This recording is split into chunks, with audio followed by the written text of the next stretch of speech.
realize that the Bible is warning that there will be a war against the Lamb. This is not our war to fight. This is Jesus' war to fight. We are his people to show the world the character of Christ. That's our role. And to spread the gospel of truth all over the world. But there's a war on, and there are those that believe that Satan is going to win the war. That's one of the biggest lies and deceptions inside these secret societies, is they believe that Jesus is literally going to win. But thank the Lord, we've got the Bible, and we can read the last couple of chapters, and we know Jesus wins.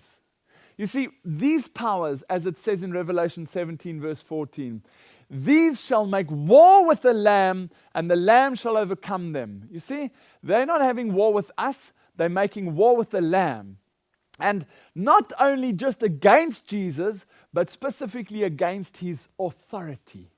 Do you remember the three colors? What were they? Do you remember? Blue and purple and scarlet. Blue, purple, red. And the two colors of Rome, excluding the blue.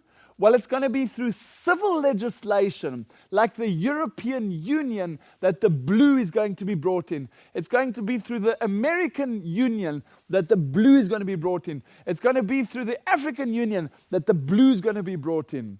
But what's happening around the world at the moment? Here's an article from 2007, November. German unions and churches form alliance against shopping, Sunday shopping, I beg your pardon. They form alliance against Sunday shopping. And I just read what's underlined. To shop or not to shop on Sundays. The seventh day, wrong answer. Sunday's not the seventh day. The seventh day should be devoted to the family. I agree, that's the Sabbath. The Protestant Church of Berlin has joined forces with the Catholic Church in the capital to seek an injunction from where? From the Federal Constitutional Court to keep shops closed. You are desecrating the day of the Lord and breaking the third commandment.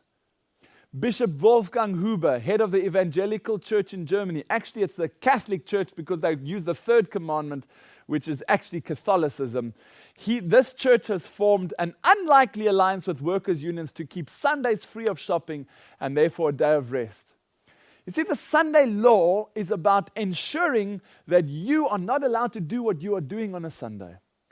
A friend of mine was preaching this message in Germany a couple of weeks ago, actually a couple of months ago now, and two people in the audience came up and told him, and unfortunately he had to leave immediately, so he didn't get a copy of it, but these people actually had received 130 euro fines for fixing their roofs.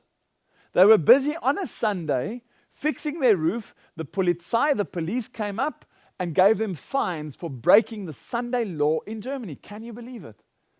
So this blue law already exists, and they're starting to flex its wings. It's starting to be tested more and more. That article was from 2007. 2007, that's correct. Let's come a little bit closer to the middle of 2008. Right? You'll see here, Sunday shopping has been banned in Croatia. Croatian shops are to be closed on Sundays as of January 1, 2009 in concession to the Catholic Church. Listen on the right of the picture.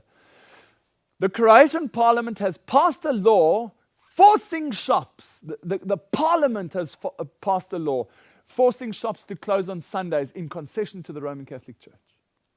Exactly what we've been saying is going to happen is happening. And as of January 1st this year, the whole of Croatia shuts down on a Sunday. Let's bring it even closer. What about this European Union that we've been discussing? Well, there you have a copy of the original document, the European Parliament. This is the written declaration. And I want to highlight certain portions out of it. And by the way, you'll see the date just above written declaration. I beg your pardon, just below the paragraph under written declaration, you'll see the lapse date is the 7th of May, 2009. Brothers and sisters, that's 4 days ago. How close are we? Satan is trying everything he can, and somehow the Lord is holding back the wind. I don't know how he's doing it, but read these words with me. This is coming from the European Union Parliament. Listen to what it says. Whereas a work-free Sunday is an essential pillar of the European social model, C, Whereas according to European Union law, Sunday is the weekly rest day, D. Whereas the European institutions, bodies and agencies have not worked on Sunday since their creation. And number one, they call on the member states, not just the European Union, but all the states associated to the European Union. Let's read that again. They call on the member states and the European Union institutions to protect Sunday as a weekly rest day. Now, this is happening at the moment, and I haven't even had an opportunity yet to find out whether this has been passed or not. We are living at the end of time, literally on the knife edge of eternity. I think it's about time we started taking this seriously. Everything that I said might happen in my previous DVD has happened, one after the other. I am not a prophet. I would never claim to be a prophet. I just plan to carry on studying the Bible to be able to understand Bible prophecy. Because if you understand Bible prophecy, the world events make absolute sense. And I want to take you back for a moment to the discussion we had just now, when we were talking about why does the government want to own shares in the banks in order to stop you from buying and selling? Do you remember that? Well, one of the groups that was nationalized in America was the world's largest bank called Citibank. And the argument I received was they're not giving the government the voting shares. They're giving the government the non-voting shares. That's not true. And you'll find out from this article from CNBC that the US government agreed to boost its stake in Citigroup to as much as 36%, shoring up the bank's capital and taking on far more control of the ailing banking giant. Listen to what happens here.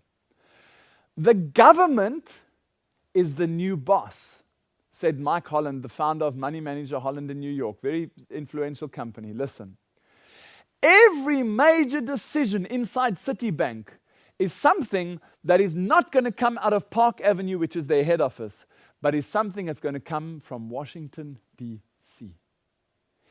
Every major decision within the bank is not going to come anymore from the Park Avenue. It's now going to come from Washington. So if America decides to keep the Sunday law, Washington will shut down Citibank in a wink. The decisions are no longer made by the shareholders, they are now made by Washington. And this has been done all over the world. All over the world. And that's why the statement on this Business Times article is so true. If you think your cash is safe, think again. Beware of your bank. Can you imagine there was a realization of what's going on? And people started to realize they needed to withdraw their money. There would be an international run on the banks. And people, just say for example in Australia, everyone in Australia got wind of the panic, or in America, and they ran to the banks, and everyone wanted to withdraw all their money. Do you think they would be able to maintain that, to manage that? Absolutely not. They've only got a very small percentage of the money, the value that they have in the bank. They've only got a very small percentage in liquid cash. So if you were to go and draw your money out, and your neighbor and their neighbor and all their brothers and sisters, they would immediately close the doors because they don't have enough cash to give the people. And that's why there are laws now in place that they can shut down your bank account in a heartbeat, depending on how you are recognized or what's going on with you or what the government situation is or whether there's trouble in the government. Now, I'm in Australia at the moment, and I'm doing this recording here because I have some very interesting information which I want to share with you, especially for the Australians. And you will know the Commonwealth Bank of Australia, one of the most famous banks in Australia. I think the most famous bank.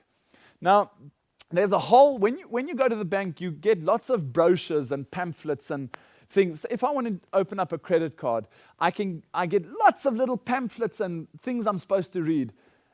How many of you read them? All of it, with its fine print. None of us read that stuff. And they're bargaining on that because I want to show you what's embedded in this. And go back to your own bank, wherever you are in the world, and have a look at this. This is just one brochure, important information about credit cards. And you can see at the bottom there it says Commonwealth Bank. And the date in the middle is the 1st of March, 2009, these are the conditions of use. If you have a credit card with a Commonwealth Bank, these are the conditions of use, the terms and conditions. Have you read your terms and conditions? Well, I want to go to page 6.